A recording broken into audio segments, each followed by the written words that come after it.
y la familia sigue a la espera del resultado de la autopsia. Mientras tanto, sabemos que tanto el Consulado de México en Atlanta como la organización El Refugio están al tanto del caso y en comunicación con el padre del joven. Un mexicano murió después de pasar 8 días pidiendo ayuda médica bajo custodia de ICE. Tenía solo 29 años, sufría leucemia y, cuando finalmente lo llevaron al hospital, ya era demasiado tarde. Se llamaba Prisciliano Trejo. Lo que ocurrió durante esos 8 días es hoy la prueba más reciente de una crisis que ya suma 52 muertes bajo custodia de ICE en apenas 500 días de gobierno. Esta es la historia completa, y hay un dato al final que ICE tardó una semana entera en admitir. Trejo tenía leucemia. Todo empezó ahí, la detención de migración. Lo sabía él, lo sabía su familia, y en algún momento también lo supo el personal del centro donde estaba encerrado. Aún así, cuando empezó a sentirse mal y pidió atención médica, pasó más de una semana entera antes de que alguien lo llevara a un hospital. Para entonces, su cuerpo ya no pudo recuperarse. Y lo que vas a escuchar ahora no es solo la historia de una muerte, es la historia de cómo ICE tardó una semana completa en confirmarla. Todo empieza en Carolina del Norte. Prisciliano Trejo vivía en Durham, y ahí fue donde agentes de inmigración lo detuvieron. De ese momento no hay una fecha exacta confirmada, pero sí sabemos lo que vino después. Lo trasladaron a Georgia, al centro de detención de Stewart, una de las instalaciones migratorias más grandes de Estados Unidos. Ingresó el 19 de junio, y ahí, dentro de ese centro, es donde su historia empieza a torcerse. Si quieres estar al tanto de todo lo que pasa con la comunidad mexicana en Estados Unidos, minuto a minuto, suscríbete antes de que sigamos.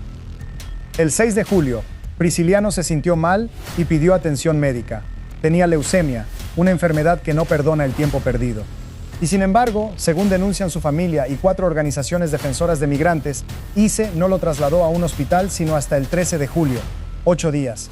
8 días pidiendo ayuda dentro de un centro que, según activistas locales, ya arrastraba desde hace años denuncias por negligencia médica. Y aquí está el primer dato que cambia todo lo que acabas de escuchar. Ese retraso no es una sospecha suelta ni un rumor.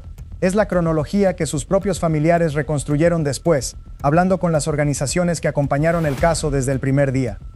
2 días después de llegar al hospital, el 15 de julio, ICE llamó a la familia de Prisciliano para darles una noticia que nadie esperaba escuchar tan pronto. Estaba en coma. En ese momento, la agencia les transfirió la custodia de su hijo, no de un detenido con proceso pendiente. De un hombre de 29 años que ya no podía respirar por sí mismo. 9 días después, el 24 de julio, Prisciliano Trejo murió. Y aquí es donde el caso da un giro que muy pocos medios están contando bien. ICE no confirmó públicamente la muerte el mismo día, ni al día siguiente. Tardó una semana entera, hasta el 30 de julio, para reconocer lo que la familia ya sabía desde hacía días. ¿Por qué una agencia federal necesita 7 días para admitir que alguien bajo su custodia murió? Esa pregunta, hasta ahora, no tiene respuesta oficial. El padre de Prisciliano habló con las organizaciones que acompañan el caso y lo que dijo es difícil de escuchar. Contó que su hijo gozaba de buena salud, que no entiende cómo en tan poco tiempo su estado se deterioró hasta matarlo y que exige respuestas. Solo eso, respuestas. No venganza, no titulares, respuestas. Es la misma frase que llevan repitiendo, una detrás de otra, las familias de decenas de detenidos que no volvieron a casa. Porque Prisciliano no es un caso aislado. Y aquí es donde la historia deja de ser sobre un hombre y empieza a ser sobre un sistema completo. Un informe de Human Rights Watch, elaborado junto con la organización médica Physicians for Human Rights, documentó que entre el 20 de enero de 2025 y el 4 de junio de este año murieron 52 personas bajo custodia de ICE. 52. Es la cifra más alta desde que existe la agencia, hace más de 20 años. Y supera incluso los niveles registrados durante el peor momento de la pandemia de COVID. ¿Qué cambió para que las muertes se dispararan así? El propio informe lo explica.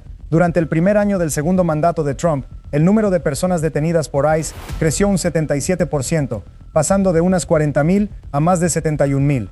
Al mismo tiempo, la tasa de muertes bajo custodia aumentó un 140%. Más gente encerrada, en instalaciones que no crecieron al mismo ritmo, con la misma atención médica de siempre, repartida entre muchas más personas. La ecuación, dicho así, ya empieza a explicar por qué un hombre con leucemia tuvo que esperar 8 días para ver a un médico. Y hay algo más que pocos canales están mencionando. Según las organizaciones que acompañaron el caso, existe la posibilidad de que la muerte de Prisciliano ni siquiera termine contándose en las estadísticas oficiales de ICE. ¿La razón? Como la agencia le transfirió la custodia a su familia antes de que muriera, técnicamente ya no estaba bajo custodia en el momento del fallecimiento. Un hombre detenido por ICE, enfermo dentro de un centro de ICE, desatendido durante 8 días por personal de ICE, podría no figurar jamás como una muerte de ICE. Si eso ocurre, el número real de fallecidos podría ser mayor al que ya conocemos. Gracias por seguir con nosotros, porque lo que viene ahora es la parte que más indigna a quienes conocen por dentro el centro de detención de Stewart. Adelina Nichols, directora ejecutiva de la Georgia Latino Alliance for Human Rights, una de las organizaciones que denunció el caso, no se guardó las palabras. Dijo que Stewart es, según sus propias palabras, el centro con mayor índice de mortalidad del país y que desde hace años acumula denuncias por condiciones inhumanas y atención médica deficiente.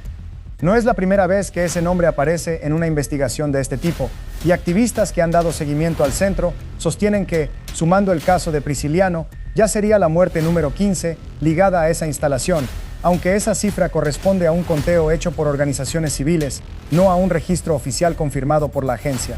Priyanka Bhatt, abogada de la organización Project South, fue todavía más directa. Dijo que Prisciliano merecía estar junto a sus seres queridos mientras luchaba contra la leucemia, no encerrado en lo que ella describió como una prisión hacinada, plagada de violaciones a los derechos humanos y negligencia médica. Setare Gandehari, de Detention Watch Network, dijo que la organización está profundamente entristecida e indignada por la pérdida, y Amílcar Valencia, director del refugio, fue quien puso el dato en perspectiva. Para él, la muerte de Prisciliano se suma a una lista que ya es demasiado larga de personas que han fallecido dentro de estas instalaciones. Piensa en esto un segundo, no es una lista de expedientes, es una lista de personas que un día se despidieron de su familia pensando que volverían, y no volvieron. 17 mexicanos, según cifras de la Cancillería mexicana, en conjunto con el informe de Human Rights Watch, han muerto durante operativos o bajo custodia de ICE entre enero de 2025 y julio de este año.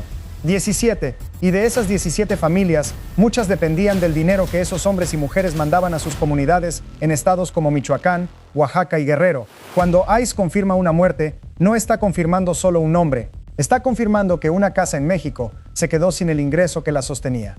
Y aquí llegamos al punto donde la historia se rompe del todo, porque el caso de Prisciliano no es el único con retraso médico documentado en este mismo informe.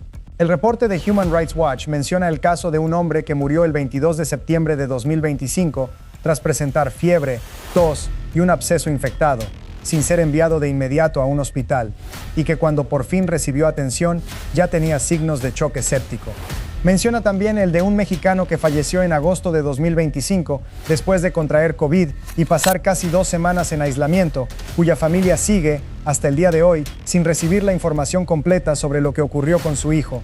El patrón se repite, alguien se enferma, alguien pide ayuda, y esa ayuda llega demasiado tarde o no llega en absoluto. La Secretaría de Relaciones Exteriores de México dijo que mantiene seguimiento del caso de Prisciliano. Es la misma frase institucional que se repite cada vez que muere un connacional bajo custodia migratoria estadounidense. Seguimiento. Ninguna de las familias que han pasado por esto, hasta ahora, ha descrito que ese seguimiento se traduzca en respuestas concretas sobre por qué sus hijos, esposos o hermanos no recibieron atención médica a tiempo. Y si has llegado hasta aquí, presta atención, porque este es el dato que cierra el círculo completo de lo que le pasó a Prisciliano.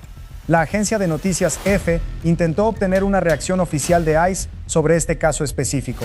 Hasta el momento de la publicación de las primeras notas, la agencia no había respondido.